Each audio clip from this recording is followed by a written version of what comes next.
Alright, what's up guys? Crazy Mike one more time. As you guys all know, I watch all types of wrestling, and I think my viewers really got that. And so I've been getting the question, what do you think about Pro Wrestling Noah?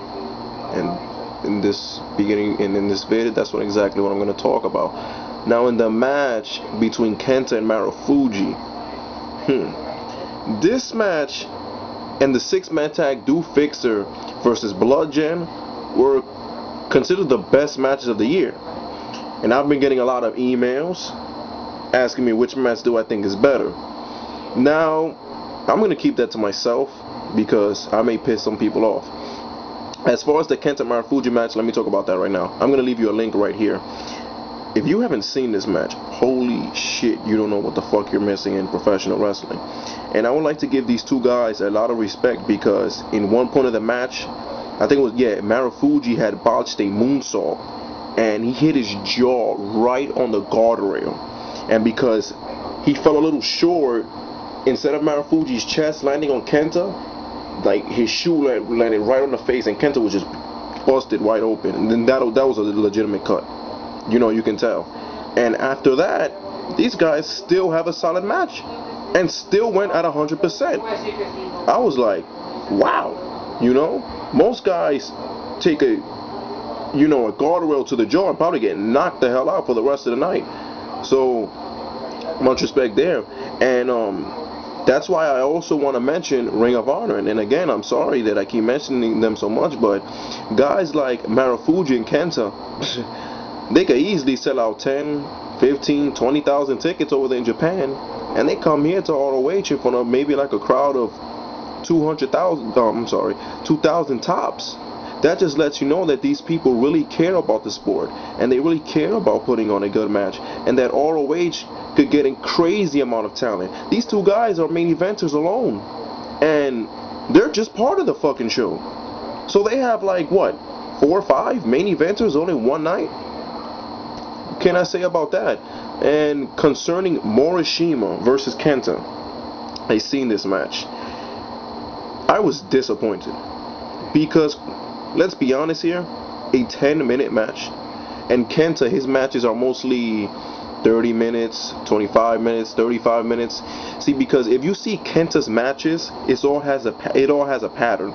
He starts out slow, progresses, gets a little faster, slows down. Gets a little faster, adds some dramas in, slow down. That's how his matches are. Well, a lot of guys wrestle like that. And so it was like 10 minutes was just not enough. And on the side note, guys, I've seen Morishima in person. This guy, he is fucking huge. I mean, holy crap. He was probably, let's say, 12, 13 feet away from me. This guy is a monster.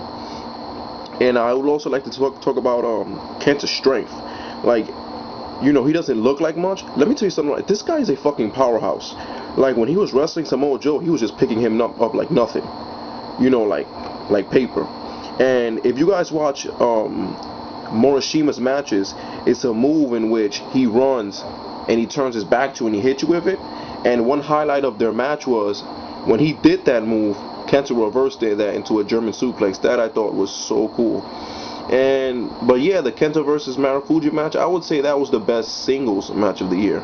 You know, Do Fixer versus Blood Generation was just too fucking crazy. Some people would say Bryan Danielson versus Kenta was the best singles match of the year, but I love Bryan Danielson. Mat wrestling, that's my favorite style of wrestling, but I just thought that match was like maybe too slow. I don't know. I just don't think it was a good match. I just don't think it was better than Kenta versus Marufuji. Hell no. You know, Kenta versus Marufuji, they just had more chemistry in the ring.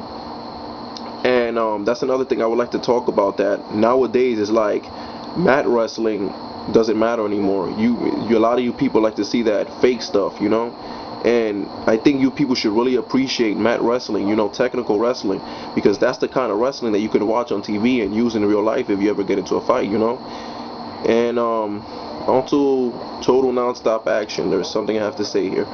A user by the name of New World Order 88 had mentioned that TNA is going to try to take ROH stars, as in Christopher Daniels, Homicide, Austin Aries.